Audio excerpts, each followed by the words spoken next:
Okay, ನಿಮಗೆ ಯಾವ ರೀತಿ ಪ್ರತಿಕ್ರಿಯೆ ಸಿಕ್ತು? ತುಂಬ ಒಳ್ಳೆ ಪ್ರತಿಕ್ರಿಯೆ ಸಿಗ್ತಾ ಇದೆ. ನಾವು ಅಂದ್ಕೊಂಡಿರಲಿಲ್ಲ ಸ್ಟಾರ್ಟಿಂಗ್ ಡೇಸಲ್ಲಿ ಓಕೆ ನಾರ್ಮಲಾಗಿ ಹೋಗುತ್ತೆ ಒಂದು ವಾರ ಅಂತ ಅಂದ್ಕೊಂಡಿದ್ವಿ. ಬಟ್ ಸ್ಟಾರ್ಟಿಂಗ್ ಡೇಯಲ್ಲಿ ಅಷ್ಟಾಗಿ ಕ್ರೌಡ್ ಇರಲಿಲ್ಲ. ಬಟ್ ಸೆಕೆಂಡ್ ಡೇಯಿಂದ ತುಂಬ ಸ್ಟಾರ್ಟ್ ಆಯಿತು. ಅದೇ ಹೇಳ್ತಾರಲ್ಲ, ಬಾಯಿಂದ ಬಾಯಿಗೆ ಪ್ರಮೋಷನ್ಸ್ ಆಗ್ತಾ ಅದು ಚೆನ್ನಾಗಾಗುತ್ತೆ ಅಂತ ಹೇಳಿ. ಸೊ ಅದೇ ಆಗ್ತಾ ಇದೆ. ದೊಡ್ಡವ್ರಿಗಿಂತ ಜಾಸ್ತಿ ಮಕ್ಕಳು ಜಾಸ್ತಿ ರಿವ್ಯೂ ಕೊಟ್ಟಿದ್ದಾನೆ ಆ್ಯಕ್ಚುಲಿ GT ಮಾಲಲ್ಲಿ. ಆ್ಯಂಡ್ ಲೈವ್ ಹೋದಾಗಲೂ ಕೂಡ ತುಂಬ ಜನ ರೆಸ್ಪಾಂಡ್ ಮಾಡಿದ್ರು. ಆಲ್ರೆಡಿ ಒಂದ್ಸಲ ಹೋಗಿ ನೋಡಿದ್ದೀವಿ, ಬಟ್ ಇನ್ನೊಂದ್ಸಲ ನೋಡೋ ಥರ ಮನಸ್ಸಾಗುತ್ತೆ. ಸೊ ನಾನು ನಮ್ಮ ಫ್ಯಾಮಿಲಿನೆಲ್ಲ ಫ್ರೆಂಡ್ನೆಲ್ಲ ಕರ್ಕೊಂಡು ಹೋಗ್ತೀವಿ ಅಂತ ಕೂಡ ನಮಗೆ ಕಮೆಂಟ್ಸಲ್ಲಿ ಬರ್ತಾ ಇದೆ. ಫ್ಯಾಮಿಲಿಯಿಂದ, ಫ್ರೆಂಡ್ಸಿಂದ ಒಳ್ಳೆ ಅಂದರೆ ಅದು ಯಾವ ಫೀಲಿಂಗ್ ಪ್ರೌಡ್, ಇಷ್ಟು ಒಳ್ಳೆ ಸಿನಿಮಾ ಮಾಡಿದ್ದಾರೆ ಅಂತ. ಮೋರ್ ಓವರ್ ಸಸ್ಪೆನ್ಸ್ ಥ್ರಿಲ್ಲರ್ ಸಿನಿಮಾಗಳಿದೆಯಲ್ಲ, ಯೂಶ್ವಲಿ ಯಾವುದೇ ಸಸ್ಪೆನ್ಸ್ ಥ್ರಿಲ್ಲರ್ ಅಂದಾಗ ಅವರಿಗೆ ರಿವೀಲಿಂಗ್ ಪಾಯಿಂಟ್ಸ್ ಅನ್ನಂತೂ ತುಂಬ ಇಷ್ಟ ಆಗುತ್ತೆ. So suspense thrillers most of the times ಏನಾಗುತ್ತೆ, ಇದು ಒನ್ ಟೈಮ್ ವಾಚ್, ಒಂದು ಸಲ ನೋಡೋ ಸಿನಿಮಾ, ಒಂದು ಸಲ ಖುಷಿಯಿಂದ ನೋಡೋಂಥ ಸಿನಿಮಾಗಳು ಸಸ್ಪೆನ್ಸ್ ಥ್ರಿಲ್ಲರ್ ಜಾನರ್ ಯಾವಾಗಲೂ.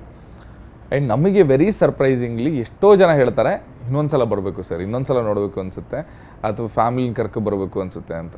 ಸೊ ಡೆಫಿನೆಟ್ಲಿ ನಾವು ಏನು ಎಕ್ಸ್ಪೆಕ್ಟ್ ಮಾಡಿದ್ದೀವಿ ಅದಕ್ಕಿಂತ ತುಂಬ ಹೆಚ್ಚಿನ ಮಟ್ಟದಲ್ಲಿ ಜನರ ಪ್ರತಿಕ್ರಿಯೆ ಸಿಗ್ತಾ ಇದೆ. ಆ್ಯಂಡ್ ಅದ್ರ ಬಗ್ಗೆ ತುಂಬಾ ಖುಷಿ ಇದೆ. ಇದೇ ಸಕ್ಸಸ್ ಅಲ್ವಾ? ಖಂಡಿತವಾಗ್ಲೂ. ಅಂದರೆ ನಿಮಗೆ ಆ್ಯಕ್ಚುಲಿ ಹೇಳಬೇಕು ಅಂದರೆ, ನಿಮಗೆ ಗೊತ್ತಿದೆ ಈಗ ಸದ್ಯಕ್ಕೆ ಅಣ್ಣಯ್ಯ ಸೀರಿಯಲ್ ತುಂಬ ಚೆನ್ನಾಗಿ ಹೋಗ್ತಾ ಇದೆ.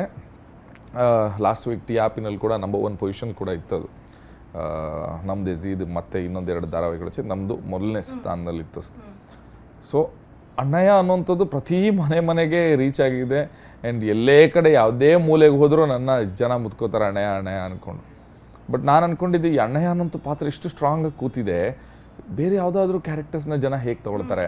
ಆ್ಯಂಡ್ ಈ ಅಣ್ಣಯ್ಯ ಅನ್ನುವಂಥ ಒಂದು ಏನು ಹೆಸರು ಸಿಕ್ಕಿದೆ, ತುಂಬ ಖುಷಿ ಇದೆ. ಬಟ್ ಅದರಿಂದ ನಾನು ಯಾವತ್ತಾದರೂ ಬೇರೆ ಪಾತ್ರದಲ್ಲಿ ಹೊರಡೆ ಬರೋಕ್ಕೆ ಸಾಧ್ಯ ಇದೆ ಅನ್ನೋಂಥ ಥಾಟ್ಗಳೆಲ್ಲ ನನ್ನ ತಲೆಯಲ್ಲಿತ್ತು. ಯಾಕಂದರೆ ಇನ್ನೊಂದು ಈ ಅಣ್ಣಯ್ಯ ಕ್ಯಾರೆಕ್ಟರ್ಗೂ ಮತ್ತು ಈ ಸೂರಿ ಕ್ಯಾರೆಕ್ಟರ್ಗೂ ಭಾಳ ಆಪೋಸಿಟ್ ಇದೆ, ತದ್ವಿರುದ್ಧವಾದ ಕ್ಯಾರೆಕ್ಟರ್. ಅಣ್ಣಯ್ಯಲ್ಲಿ ದೇವ್ರ ಭಕ್ತ, ಅಲ್ಲಿ ದೇವ್ರನ್ನ ಕಂಡ್ರೆ ಆಗಲಿ ನಾಸ್ತಿಕ. ಇಲ್ಲಿ ಭಾಳ ಜವಾಬ್ದಾರಿ, ಅಲ್ಲಿ ಬೇಜವಾಬ್ದಾರಿ. ಇಲ್ಲಿ ಮನೆ ಮಗ, ಎಲ್ಲರೂ ಮನೆಯಲ್ಲೂ ಈ ಥರ ಒಬ್ಬ ಮಗ ಇರಬೇಕಪ್ಪ ಅನ್ನೋವಂಥ ಮಗ.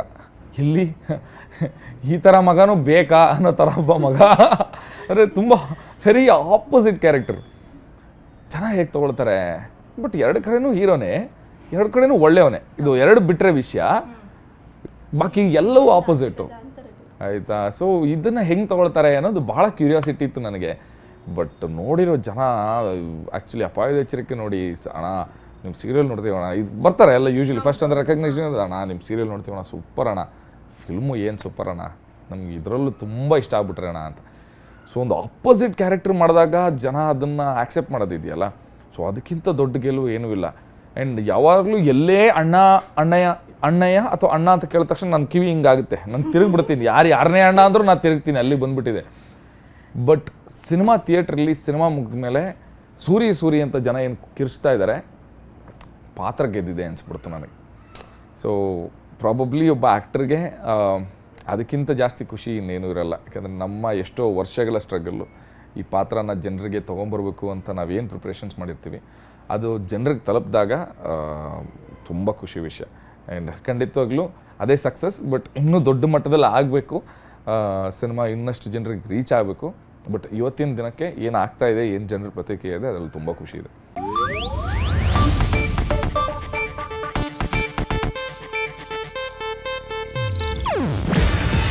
ಇದು ಏಷ್ಯಾನೆಟ್ ನ್ಯೂಸ್ ನೆಟ್ವರ್ಕ್ ಪ್ರಸ್ತುತಿ. ನೀವು ನೋಡ್ತಿದ್ದೀರಾ ಏಷ್ಯಾನೆಟ್ ಸುವರ್ಣ ನ್ಯೂಸ್.